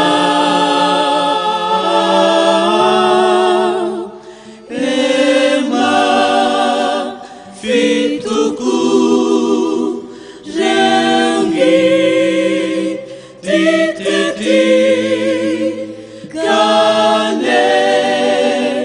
Fasa Kana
Ampifaliana no ara-panatsika rehetra avana malala rehetra ao amin'ny tompo a natratra izao zoma masina izao izay anambarana ny asa mahagaga izay nataon'Andriamanitra nandritry ny herinandro masina iny, indrindra fa tamin'ny nisotrotsika ny rahan'i Jesosy tamin'ny talata teo dia nisy ny fanambarana satria tsy afaka moa isika ny mijoro vavolombelona ny mivantana ety am-piangonana dia nandefa tao anatin'ny SMS ary ihany koa ny nandefa tao anatin'ny tambanjotra serasera dia ovakina marobe ianareo no nanaovan'Andriamanitra fahagagana fa noho ny amin'ny antony mety tsy afaka manoratra any amin'ny SMS ianao mety tsy afaka manoratra any amin'ny tambanjotra serasera ianao dia anao mangina ny trano any fotsiny zany fa mbola ho avy ny fotoana ijorotsika rehetra vavolombelona eo anatrehan'ny vahoakan'Andriamanitra noho ny amin'izay soa mahagaga natao izay. Hivavaka alohantsika mialohan'ny makina ireto fijorona vavolombelona ireto. Jesosy eo misaotra anao zay noho ny amin'ny fahafatesanao ary nanaiky mihitsy ianao Jesosy nanolotra ny ainao mba ho anay. Tanteraka ny teninao fa nidiakapoka taminao ny nanasitranana anay tsiraray aby ary tsy atahotra zay, tsy angozozo zay ary tsy omenatra zay fa manana anao ilay mpanjaka anay, ilay tomponay. Misaotra anao ny amin'reto mpanomponao reto zay nanaovanao asa mahagaga tsy takatry ny saina zay fa afanenina tany amin'ny dokotera, afanenina tany amin'ny zavatra maro rehetra tany fa rehefa noentina teo aminao noho ny amin'ny rahanao teo ambony azy fijaliana Jesosy zay nanafaranao anay mihitsy fa anasitrananao ny olona rehetra dia tonga ianao namonjy ny tsiraray avy ka dia mbo fampaherezana anay tsiraray avy, mbo fijoroana Jesosy fa miasa ianao ary manana ny fomba mahagaga ianao ampahery anay tsiraray avy zany dia ovakina amin'ny anaranao ireto vahoakanao, ireto SMS izay natonga zao SMS zao Jesosy natonga zao fijoroana vavolombelona zao ho voninahitry ny ray sy ny zanaka ary ny fanamasina. Amen. Madame Edita avy any Mbomahitsy dia raha vao nisotro ny rahan'i Jesosy ozy izy dia nanositra zany tamin'ny faritra ny lamosiko marary dia nijanona avy hatrany ny fanaintanana ary tsy nikohaka tsony izy dia misaotra Jesosy na tsy ary koa ozy izy fa voadio ny rahan'i Jesosy ka nadio fo sy nahery ny fiainam-panahiko dia misaotra an' Jesosy izy zany. Ity anankiray ity koa dia i Elitina dia nanoratra izy fa izy dia constipé mba mangataka atsika satria ny telefona zay ampiasaina amakina ny SMS eto dia ity telefona etsona ity ka dia mba mangataka tsy antso any ity telefona ny radio ity isika ny tokantrano any. Miala tsy indrindra tompoko satria manjary voahelingelina kely ny famakiko ny SMS. I Elitina dia constipé nandritry ny 5 andro zany hoe ny tohana tsy nivoaka. Averiko ihany ho anareo ny tokantrano mba mangataka tsy atsona ny telefona izay any radio fitazantsoa fa amakitsika ny SMS zany dia manjary lasa tapaka ny aingam-panahy. Constipé Elitina nandritry ny 5 andro zany hoe tsy nivoaka ny kakana ny malotony dia narary be ny valahany. Rehefa narary be ny valahany dia nibebaka ozy izy dia nisotro ny rahan'i Jesosy tamin'ny talata iny dia isaorana ny tompo fa dia sitrana soamatsara teony eo zay ny fijoroana vavolombelona teo zany hoe tao arinany nisotrony rahan'i Jesosy zany dia nivoaka ny malotony. Mialatsiny moa amin'izay fomba fiteny zany. Miaraba amin'ny rahan'i Jesosy fijoroana vavolombelona za tompoko izy nanana n'olona vola be dia tokony ho aloha izy satria efa niantso izy fa rehefa nivavaka izy dia tao anatin'ny fisotroana ny rahan'i Jesosy izy dia nivavaka hoe Jesosy sitrany ny posiko dia ny zavatra nanehoan'Andriamanitra ny voninahiny dia vita ny fotoam-pivavahana dia niantso le olona hoe aza alohandray le vola fa hoeto anao any ny tadatoa modesta no nandefan'izay fijoroana vavolombelona izay.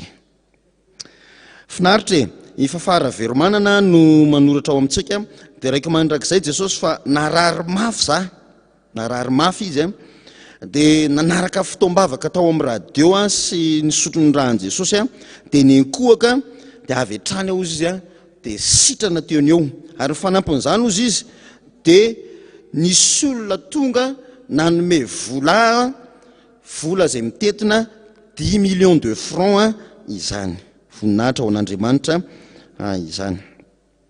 Tainy Jesosy daholo reo voninahitra n'Andriamanitra no ijoroko vavolombelona. Narary ny kibo koa izy tamin'ny talata masina iny efa ninona fanafody fa tsy sitrana, fa rehefa nisotro ny rahan'i Jesosy izy dia nakany le rahan'i Jesosy dia nosorany tamin'ny kibony voninahitra ho an'i Jesosy fa sitrana soma tsara i Francine avy any Somanandrariny no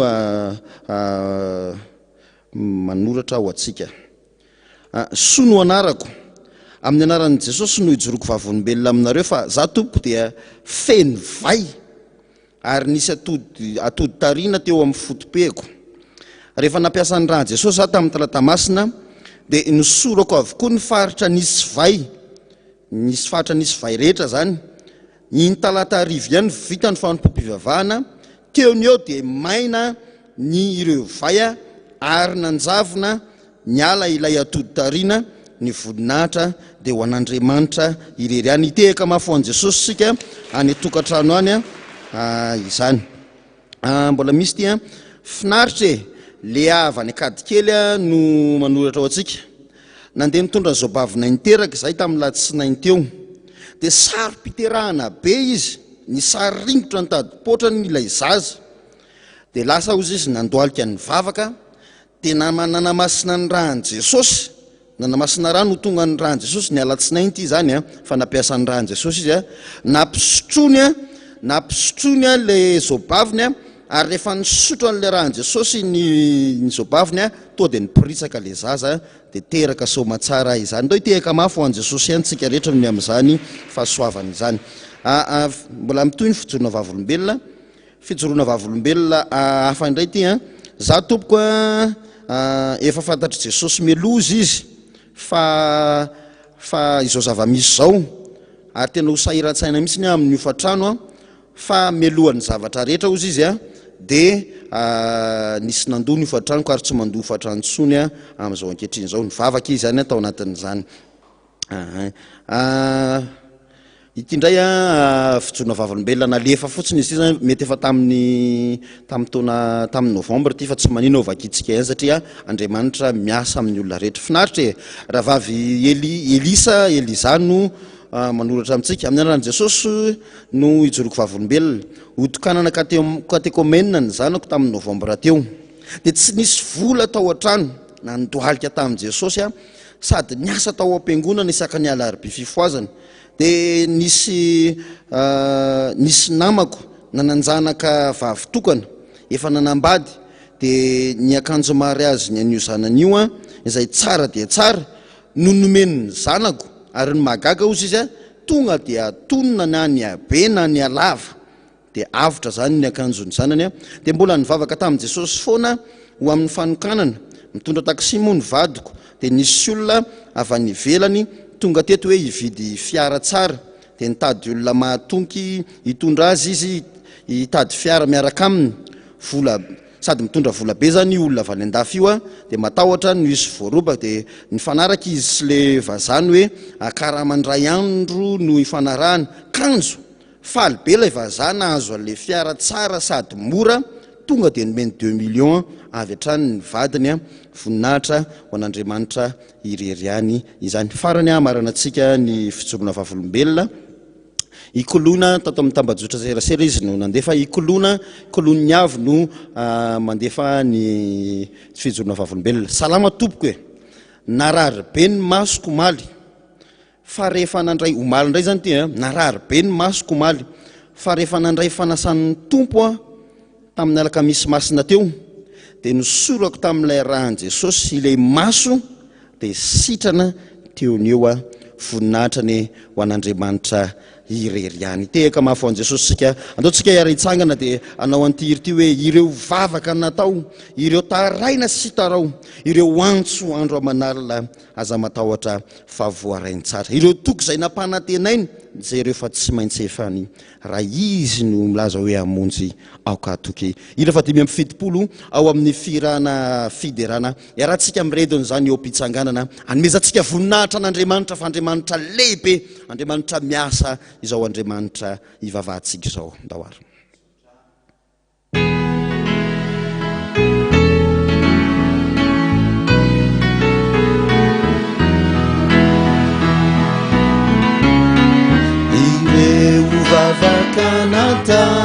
ireo taraina sy talao ireo antsonao androamanalina voarainy tsara na ireo fitsapana aza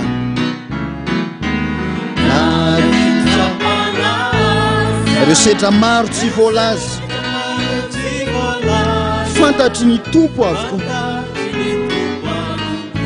zay mety azosoa atsanganao am'izay ary ny tananao dia lasika hoe hitan'ireo adinao hitan'ireo adinao ny maso ny mijery anao raha mbola izy no andriamanitra aza matao hitano areo adinao ny maso ny mijery anao hitan'ireo adinao ny maso ny mijery anao raha mbola izy no andriamanitra aza matahotra reo toky izay nampanantenainy toky izay nampantena zay rehefa tsy maintsy efainy rehefa nilaza izy ny amory ilazy izy ny amory aoka atoky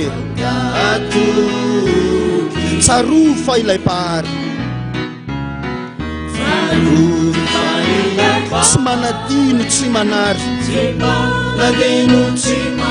raha mbola velona koa izy velona koa izy azambakivy atsangano ihany tananao dia hoe hitany ene reo adinao hoe hitan'ireo adinao ny maso ny mijery anao na mbola izy no andriamanitra aza matahotra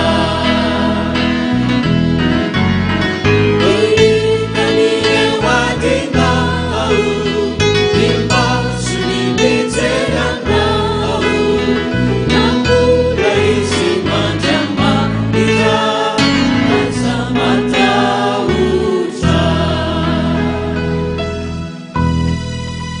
raisoaran-tsodrano ny fahasoavan'i Jesosy Kristy tompo izay nytenen'ny Paoly apôstôly hoe fa ny fahasoavan'Andriamanitra nenina toy izao ahy na izay tsy tokony ho atsika azy dia omen'Andriamanitra atsika maimaimpona noho ny amin'izany fahasoavana izany. Hitahy anao Jehova dia hiaro anao, hampamirapiratra ny tavany aminao Jehova hiantra anao, hanandratra ny tavany aminao Jehova, hivimbina fiadanana ho any anatin'ny tokantranonao. Dia ho tanteraka tokoa an'izany amin'ny anaran'ny Ray sy ny Zanaka ary ny Fanahy Masina. Amen. Teo an'Andriamanitra irery ihany. Aleluia. Masina, masina, masina Jehova tompo maro, enky ny voninahiny tany rehetra. Amen.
Zawadi kuizao Jesu ambara kwa minao na urina mana nao toetra fatsy andao fa efa voatendrinao anatanterak'ireo asanao nanirakay anao indro afavononao naenjehinaza tsy vadikaminao na de soparanaza tsy sarakaminao inonenonanzo ianao notokikio itisyanokoanao mandrapialampofonakio itoina tsarano siniasanao rirakio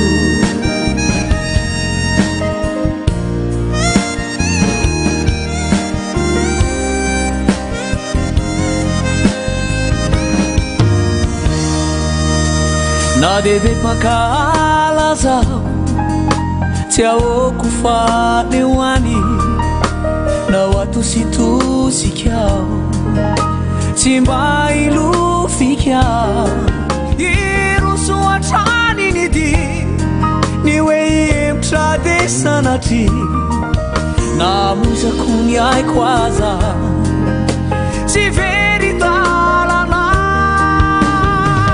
naenjehinaza tsy vadikaminao na de soparanaza tsy sarakaminao ninononanzo ianao notokikio itisyanokoanao mandrapialampofonakio itoina tsarano siniasanao rirakio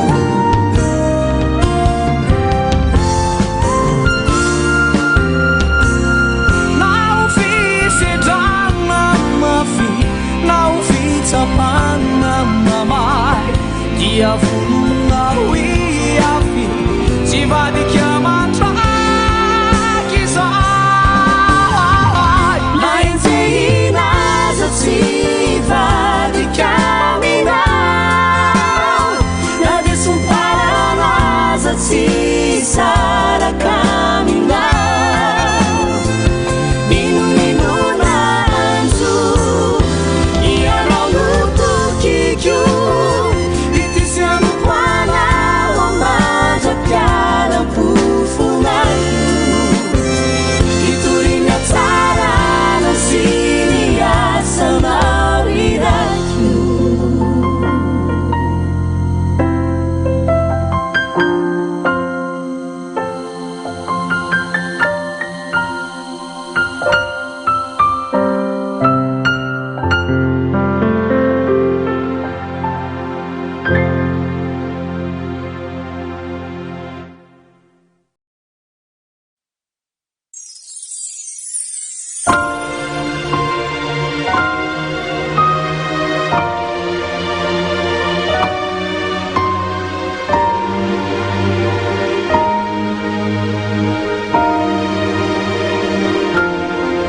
hainao jesosy ny zavatra rehetra tena hainao hainy tompo eny ainy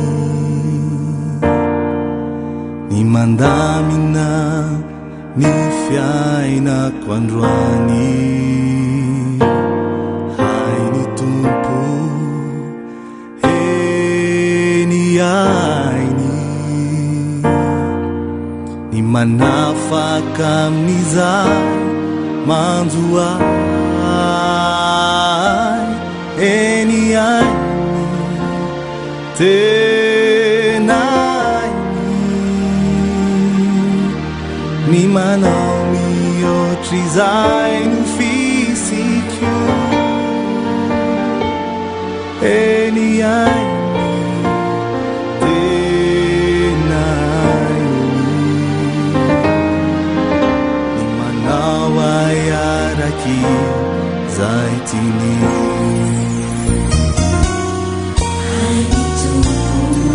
eny ainy ny mandamina ny fiainako androany ny mandamina ny fiainako androany hay ny tompo eny ainy ny manafaka azy am'izay manjo azy lazao mafiary hoe eny ainy tena hainy ny manao mihoatra izay nofisiko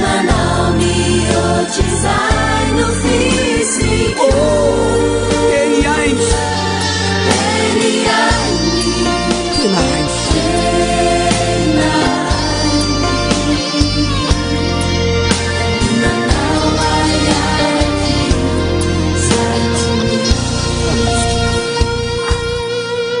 hoanao ho atsika rehetra nininona mitranga nininona mandalo eo amin'ny fiainanao tsy sarovy fa hainy jesosy mamaha ny zavatra rehetra hainy jesosy manova ny zavatra rehetra izay tsy hainy olona tao hain'andriamanitra ny hain'andriamanitra ny manova ny fiainanao hain'andriamanitra ny mamonjy anao hain'andriamanitra ny manafaka anao hain'andriamanitra ny mahatanteraka ny fanirinao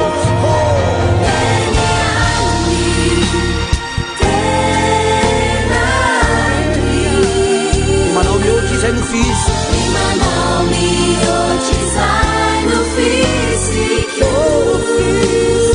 eny ainy tena hainy manao azy arak'izay inao fa mino zany koa ianao inonao koa zany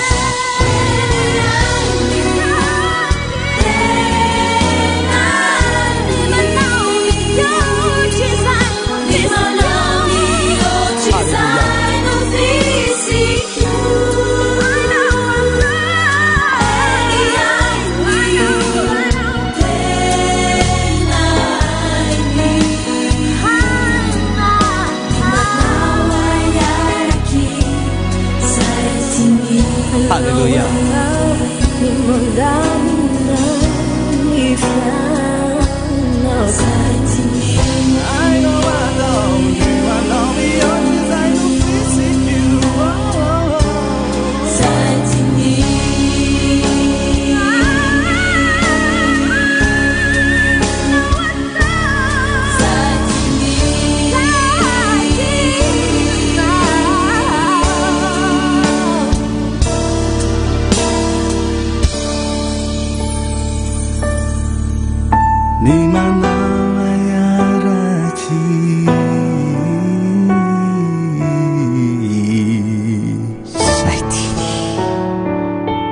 Hallelujah.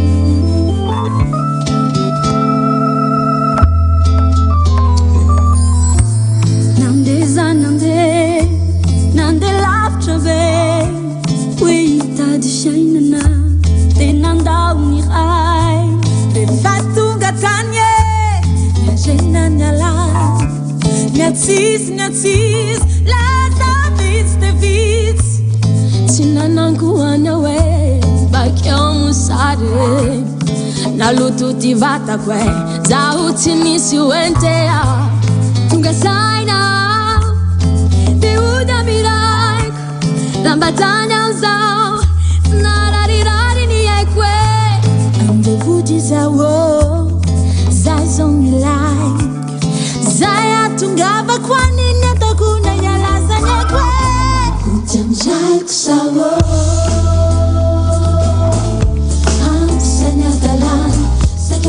si falalane wanam jai sawo Israel bejau sekai kung fu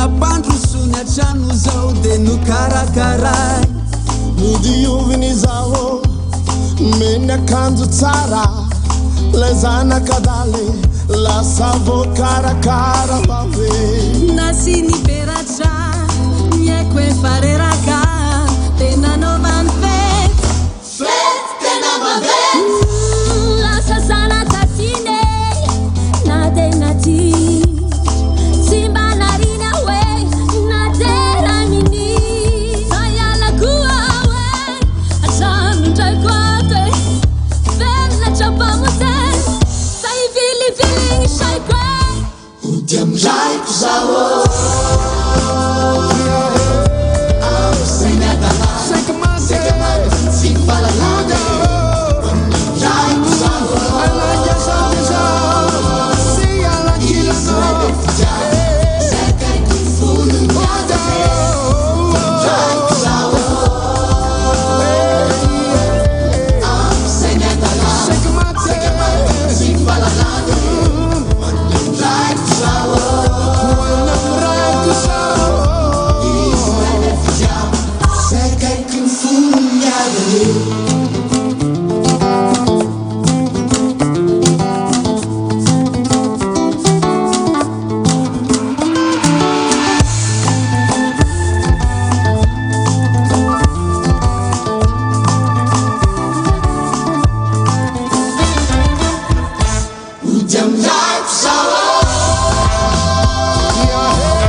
Can fool me,